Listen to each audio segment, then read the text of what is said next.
다른 곳이 아니라 백석에서 음악을 배우면서 많은 도전을 받게 되었던 것 같아요. 음악적인 면도 물론 배우고 있지만 아무래도 기독교 재단이다 보니까 자연스럽게 말씀을 접하고 찬양을 하게 되면서 내가 음악을 하는 이유가 결국은 하나님을 찬양하기 위해서구나 라는 걸 항상 깨닫게 되는 것 같아요. 훌륭한 교수님들께 음악적으로도 큰 가르침을 받지만 신앙적으로도 큰 도움을 받을 수 있다는 게 좋은 것 같습니다.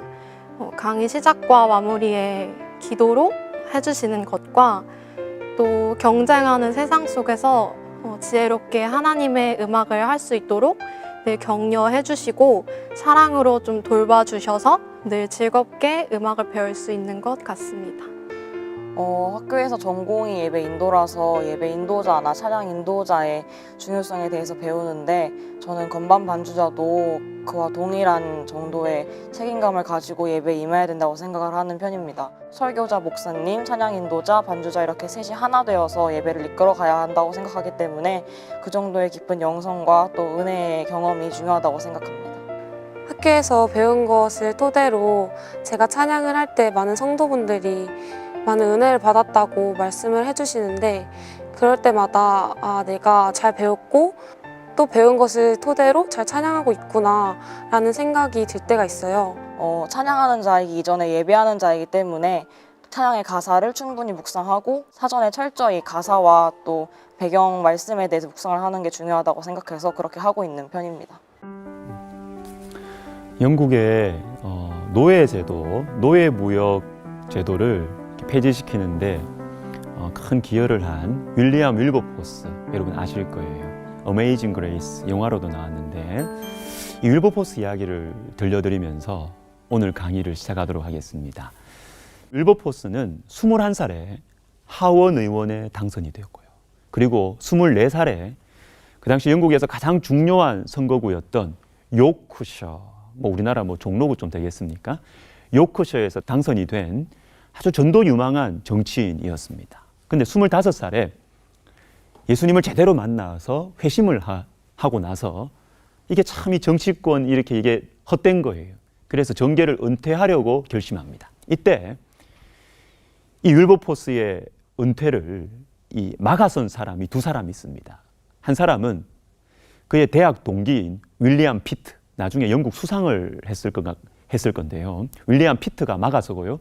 그리고 어메이징 그레이스, 나 같은 죄인 살리신 이 찬송을 지은 존 뉴턴 목사님, 이 목사님이 윌버포스의 멘토 역할을 했는데 자신을 찾아온 윌버포스에게 당신은 정치계에 남아서 세상을 변화시킬 것을 강력하게 요구합니다.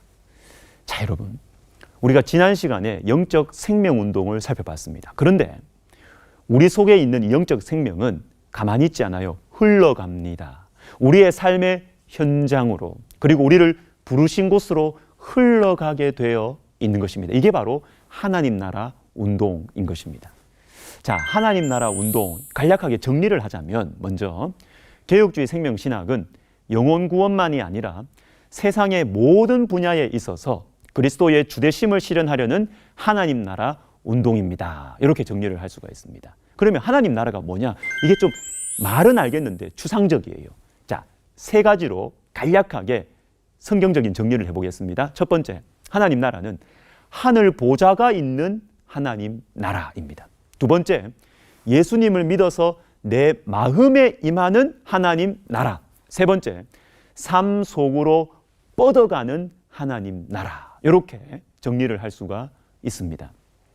제가 예전에, 오래전에요, 어떤 교회에 가서 토요일 오후였던 것 같은데 청년들에게 말씀을 전하려고 갔습니다. 그런데 그 집회 장소가 중고등부실이었던 것 같습니다. 근데 벽에 보니까 이게 유리 액자에 그 표 같은 것이 들어 있었습니다. 이게 잊혀지지가 않아요. 그 표가 뭐냐면 수업이 예배다. 이야, 정말 절묘한 거예요. 교회에서 드리는 예배만 예배가 아니라 학교에서 공부하는 그 수업이 예배라는 것이죠. 여러분, 이것이 하나님 나라 운동입니다. 하나님 나라 운동 어렵게 생각할 필요가 없습니다. 자, 우리 하나님 나라 운동의 이 대표적인 말씀이 로마서 12장 1절입니다. 그러므로 형제들아, 내가 하나님의 모든 자비하심으로 너희를 권하노니 너희 몸을 하나님이 기뻐하시는 거룩한 산 제물로 드리라. 이는 너희가 드릴 영적 예배니라. 자, 이 로마서, 자, 이 12장이 나오는 이 문맥을 제가 간략하게 설명드리겠습니다. 로마서는 1장부터 11장까지가 구원의 진리를 체계적으로 설명을 하고 12장 읽었던 우리 12장부터는 삶의 문제, 즉 구원의 진리는 자연스럽게 우리 삶의 현장 속으로 흘러간다는 것이죠. 그리고 방금 읽었던 말씀에 너희 몸, 여기 나오는 몸은 이 육체, 이 살 이것만이 아니고요. 우리의 삶 전체를 말하는 것입니다. 그리고 우리의 삶을 하나님께 거룩한 산제사로 드리라. 이것이 영적 예배니라 그랬습니다. 이 영적이란 말이 두 가지로 해석이 가능합니다. 첫 번째는 신령한, spiritual 이렇게 할 수 있고, 두 번째는 합리적인, 타당한, 영어로 reasonable 이렇게 해석할 수도 있어요. 다시 말해서 복음 진리를 11장까지 들었으면 삶 속으로, 삶으로 예배하는 것이 너무나 타당하다. 이게 합리적이다. 이게 당연한 거다. 이게 영적인 것이다. 이렇게 해석할 수 있어요. 여러분, 우리는 세상 속에서 예수 그리스도의 일을 감당하는 예수님의 제자들, 대리자들이에요. 어디를 보내시건 혹은 우리가 어떤 분야에서 일하던 우리는 그곳에서 하나님의 통치가 이루어지도록 노력하는 사람들이 바로 저와 여러분인 것입니다. 여러분, 저는 성경에 나오는 두 사람을 좀 여러분들에게 소개하고 강조해드리고 싶습니다. 오바댜와 다니엘입니다. 자, 오바댜가 누구냐? 선지자 오바댜, 한 장짜리 성경 쓰는데 쓰임받은 오바댜 말고요. 아합 왕 시대에, 엘리야 선지자 시대에 선지자들을 50명씩 굴에 숨겨주었던 그 사람. 열왕기상 18장 3절에 보시면 아합이 왕궁 맡은 자 오바댜를 불렀으니 이 오바댜는 여호와를 지극히 경외하는 자라. 여러분, 오바댜가 누굽니까? 아합의 왕궁 맡은 자. 아합이 누구죠? 하나님 선지자들을 핍박하고 바알 우상을 노골적으로 전 국가적으로 숭배했던 이 가장 악한 왕, 아합 왕의 최측근 고위 관리가 오바댜였습니다. 자, 상식적으로 판단한다면 이 오바댜는 악한 지도자 옆에서 빌부터 먹고 사는 사람이죠. 그런데 여러분, 하나님께서는 오바댜를 이렇게 평가하십니다. 이 오바댜는 여호와를 지극히 경외하는 자라. 여러분, 실제로 이 오바댜는 하나님께서 적의 심장부에 딱 심어놓은 하나님의 사람이었어요. 그리고 이 오바댜를 통해서 그 고통스러운 시대에 하나님께서 선지자들을 먹이시고 보호하셨습니다. 저는 목회자지만 개인적으로 참 오바댜 같은 성도들이 좀 많이 나왔으면 좋겠어요. 목회자 아닙니다. 오바댜는 고위 관료입니다. 세상의 한중간에 있습니다. 그러나 자신을 부르신 곳에서 하나님 나라를 위해 살아가는 이 오바댜, 이런 사람들이 좀 한국 교회 안에서 좀 많이 나왔으면 좋겠어요. 그리고 여러분, 두 번째, 다니엘. 여러분, 다니엘이 직업이 뭡니까? 목회자입니까? 아니에요. 다니엘도 정치인이었어요. 고위 관료였습니다. 청소년 때부터 인생 말년까지 제국이 바뀌어도 왕궁 정치의 핵심에 위치하고 있었습니다. 그럼에도 불구하고 여러분, 다니엘서 7장부터 읽어보십시오. 다니엘은 하나님의 환상을 많이 봤습니다. 특별히 8장 마지막 부분을 보시면 이런 말씀이 있습니다. 너는 그 환상을 간직하라. 이는 여러 날 후의 일임이라 하더라. 이에 나 다니엘이 지쳐서 여러 날 앓다가 일어나서 왕의 일을 보았느니라. 여러분, 다니엘은 앞으로 펼쳐질 이 세계 역사, 이 세계 역사에 대한 바벨론, 메데, 바사, 헬라, 로마, 이 세계 역사에 대한 하나님의 환상과 그 해석을 보고 들었고요. 그것 때문에 몸이 아플 정도로 충격을 받았어요. 그러나 이 앓다가 일어나서 다니엘이 뭐 합니까? 왕의 일을 보았습니다. 여전히 왕의 일을 하고 있는 최고위 관료, 유력한 정치인 다니엘이 하나님의 환상을 볼 정도로 하나님과 너무 친밀한 것입니다. 너무 친밀한 것입니다. 제가 최근에 그 인생에 대해서 좀 알게 된 이 19세기 이 남아프리카 공화국, 이 네덜란드 화란하고 영향이 많은 이 나라에 네덜란드 개혁교회의 귀한 지도자를 알게 되었습니다. 유명한 책인 이 겸손의 저자인 앤드류 머레이 목사님이십니다. 자, 이분은 자신이 속한 교단의 총회장을 한두 번이 아니라 여러 번 총회장을 하셨어요. 그럼에도 불구하고 이분의 영성은 매우 깊었고, 심지어 사람들이 앤드류 머레이 목사님은 좀 신비주의적이 아니냐 이런 평가를 할 정도로 하나님과의 친밀한 관계를 강조하셨어요.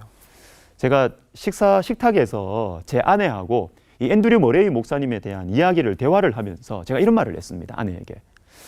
야, 앤드류 머레이는 이 위치가, 정치적인 위치가 높았음에도 불구하고 영적으로 매우 훌륭한 사람이었다.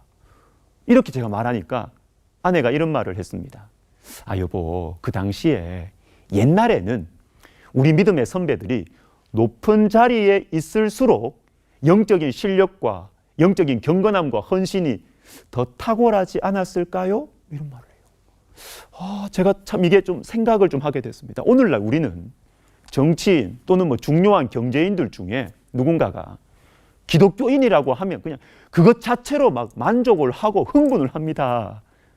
신앙이 깊을 것이다. 기대도 안 해요. 생각도 안 합니다. 그 바쁜 사람이 교회를 다닌다네.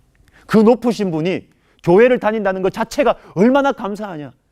여러분, 죄송하지만 우리 수준이 이 정도인 것이죠. 사랑하는 여러분, 교회만 다니는 정치인, 교회만 다니는 경제인으로 만족하거나 흥분하지 마세요. 높은 자리에 있다면, 그 자리에서 정말 중요한 결정을 하는 사람이라면 영성이 더 깊은 것이 정상이죠. 사회적으로 뭔가 대단하면 신앙생활을 대충 해도 막 넘어가주는 우리의 이 수준, 우리의 수준이 높아져야 되겠습니다. 오바댜 같은 사람, 다니엘 같은 하나님의 사람들을 길러내고 이를 위해서 기도하고 지원하고 길러내는 주님의 몸된 교회, 그리고 저와 여러분 우리의 기도 제목이 되었으면 좋겠습니다. 이 백석학원의 설립자이신 장종현 박사님께서 이런 말 하신 적이 있어요. 예술은 창조주 하나님으로부터 시작되었습니다. 서울 방배동에 우리 백석예술대학교가 있거든요. 백석예술대학교는 신학생들이 있는 게 아니에요. 뭐 실용, 댄스, 뮤지컬, 뭐 또 요리, 이 세상 한가운데서 살아가는 그 우리 학생들을 우리가 가르치고 있는데, 예술은 창조주 하나님으로부터 시작되었다. 이게 바로 하나님 나라 운동의 정신인 것입니다. 자, 여러분, 그 멕시코 출신의 영화 배우 이야기 한 사람 말씀드리겠습니다. 에두아르도 베라스테기라는 이 멕시코 출신의 영화 배우가 있습니다. 아주 잘생겼어요. 그런데 이분이 이 멕시코 자기 나라에서 유명해지고 성공해졌어요. 그리고 나서 이제 미국으로 진출해야 되겠다. 헐리우드로 가야 되겠다. 이러면서 이제 영어 교사를 만나서 영어를 배우기 시작합니다. 그런데 이 미국으로 가려고 하는 그 과정 속에서 참 여러 가지로 마음이 불안하고 방황을 하고 있었는데, 어느 날 이 영어 가르치는 선생님이 복음을 전하는 거예요. 그리고 이 베라스테기가 하나님을 제대로 만납니다. 하나님 제대로 만나고 나니까 뭐 헐리우드도 헛돼 보이고 한번 헐리우드 가고 싶은 생각도 없는 거예요. 그 대신 내가 아마존 정글로 선교사가 돼야 되겠다, 이런 생각을 합니다. 그런데 어느 날 이분이 다니던 교회의 담임 목사님이 이 베라스테기에게 이렇게 도전하는 것입니다. 형제여, 당신의 정글은 아마존이 아니요, 당신의 정글은 헐리우드입니다. 이야, 멋있는 말이죠. 여러분, 이 말에 충격을 받고 이분이 헐리우드로 진출해서 낙태 반대 메시지를 담은 영화 벨라라는 영화를 완성합니다. 근데 이 영화로 인해서 내 삶이 변했다, 내 마음이 변했다는 수많은 편지들, 특별히 낙태를 결심했다가 포기했다라는 수많은 어떤 이 고백들이 막 쏟아져 나오는 거예요. 세상 한가운데서 나를 부르신 곳에서, 헐리우드에서 믿음으로 살아가는 것이죠. 이게 하나님 나라 운동입니다. 여러분, 하나님 나라 운동 거창하게 생각할 필요 없어요. 한마디로 말하면 부르신 곳에서, 부르신 곳에서. 이 부르신 곳에서, 이 말도 좀 더 쉽게 표현해 볼까요? 우리 피부에 닿도록 표현하면 가까운 사람, 가까운 일, 이겁니다. 골로새서 3장 22절 23절을 제가 읽어드리겠습니다. 우리가 평생 마음에 간직해야 될 말씀이에요. 종들아, 모든 일에 육신의 상전들에게 순종하되 사람을 기쁘게 하는 자와 같이 눈가림만 하지 말고 오직 주를 두려워하여 성실한 마음으로 하라. 그 다음 유명한 말씀 나오죠. 무슨 일을 하든지 마음을 다하여 주께 하듯 하고 사람에게 하듯 하지 말라. 무슨 일, 이게 무슨 일일까요? 이 말씀은 종들에게 하시는 말씀이에요. 그러니까 여기에 나오는 무슨 일, 이것은 주인이 시키는 하찮은 일들을 말합니다. 그런 것들도 주께 하듯 하는 것이 하나님 나라 운동입니다. 브라도 로렌스라는 17세기 프랑스의 수도사가 있습니다. 처음에 이 사람은요, 그저 그냥 요리하고 구두를 수선하는 그런 일을 했어요. 이 스펙도 별로였고 그냥 하찮은 일을 하는 그런 사람이었습니다. 그런데 이 하찮은 일을 주님께 하듯이 했어요. 그러던 중에 이 로렌스 형제를 통해서 하나님의 영광과 능력이 나타나는 겁니다. 그래서 나중에 이 수도원의 영적인 지도자를, 수도원장을 뽑는데 많은 수도사들이 이 사람을 영적인 지도자로, 수도원장으로 세워야 된다. 그렇게 수도원장이 됐습니다. 그가 쓴 책인 하나님의 임재 연습, 이 책은 많은 성도들에게 선한 영향력을 미치고 있습니다. 이 브라더 로렌스가 이렇게 말합니다. 나는 프라이팬에 작은 계란 하나라도 하나님을 사랑하는 마음으로 뒤집습니다. 더 할 일이 없으면 바닥에 엎드려 하나님을 경배합니다. 그리고 나면 어느 왕도 부럽지 않은 만족감을 느낍니다. 나는 방바닥에서 티끌 하나를 주워 올리는 것만으로도 족합니다. 여러분, 이것이 저와 여러분이 할 수 있는 하나님 나라 운동입니다. 예수님께서 마태복음 5장에서 이렇게 말씀하십니다. 그러므로 예물을 제단에 드리려다가 거기서 내 형제에게 원망 들을 만한 일이 있는 것이 생각나거든 예물을 제단 앞에 두고 먼저 가서 형제와 화목하고 그 후에 와서 예물을 드리라. 내 형제라고 하십니다, 여러분. 형제는 가까운 사람이죠. 가까운 사람과의 이 불화, 원망 들을 만한 일, 이런 관계는 예물을 제단에 드리는 것보다 먼저라는 거예요. 예물을 제단에 드리는 것이 뭐죠? 예배 드리는 것. 이 예배 드리는 것보다 먼저 해결해야 되는 것이 가까운 사람과의 화평함인 것입니다. 여러분, 이 러시아의 대문호인 도스토옙스키의 이 카르마조프의 형제들이라는 소설에 보면 이런 내용이 있습니다. 잘 들어보십시오. 내가 인류 전체를 사랑할수록 인간 하나하나에 대한 사랑은 오히려 점점 줄어든다. 만일 어떤 기회에 갑자기 그럴 필요가 생긴다면 실제로 인류를 위해서 십자가에 못 박힐 수 있을 것 같은 마음이지만 그 어떤 사람과도 단 이틀도 한 방에서 지낼 수 없다. 여러분, 그렇지 않습니까? 인류 전체를 내가 사랑한다. 그리고 멀리 있는 사람들 구제하고 사랑하는 것, 여러분 죄송합니다. 쉬운 일이에요. 비교적 쉬운 일이에요. 그러나 가까운 사람, 내 가까이에 있는 동료, 내 가까이에 있는 가족, 참 사랑하는 거 힘듭니다. 그런데 이 가까운 사람, 내 형제, 이 가까운 일, 하찮은 일, 이것을 죽게 하는 것이 하나님 나라 운동의 스피릿인 것입니다. 여러분, 그리고 하나님 나라 운동에서 놓쳐서는 안 되는 것이 다음 세대예요. 자, 현재 우리의 삶 곳곳으로 흘러가는 이 수평적인 차원의 하나님 나라 운동도 중요하지만요, 다음 세대로 흘러가는 이 수직적 차원의 하나님 나라 운동도 매우 중요합니다. 여러분이, 제가 축구 좋아하거든요. 축구 보면요, 이 생각이 있고 이 철학이 있는 축구인들, 대표적으로 우리 차범근 감독 같은 분, 이런 분들이 뭐 하냐면 유소년 축구에 오래전부터 투자를 했어요. 이 차범근 축구상 그 출신들이 박지성, 기성용, 이동국, 이런 사람이 차범근 축구상 초등학교 때 그 상 받으면서 자라났습니다. 그리고 박지성 선수 같은 경우에는 수원에 자기의 사재 100몇십억을 털어서 박지성 유소년 축구센터를 마련했습니다. 여러분, 놀랍죠? 놀랍죠? 수직적인 이 하나님 나라 운동에 대한 우리의 이 인식이 있어야 되는 것입니다. 근데 이것을 위해서 그러면 우리는 돈도 없고 뭘 해야 되느냐? 여러분, 안개꽃이 되어주면 돼요. 안개꽃. 여러분, 이혜인 씨가 쓰신 이 안개꽃이라는 시가 있습니다. 한번 들어보십시오. 혼자서는 웃는 것도 부끄러운 한 점 안개꽃. 한데 어우러져야 비로소 빛이 되고 소리가 되는가. 장미나 카네이션을 조용히 받쳐주는 기쁨의 별무더기.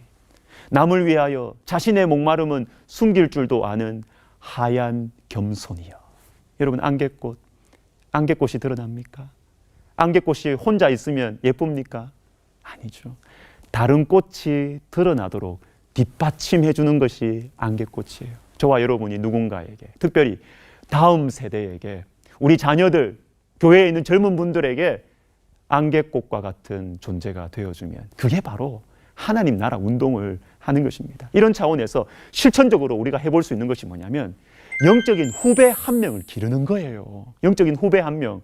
모세가 여호수아를 길렀던 것처럼, 엘리야가 엘리사를 길렀던 것처럼, 바울이 디모데를 길렀던 것처럼.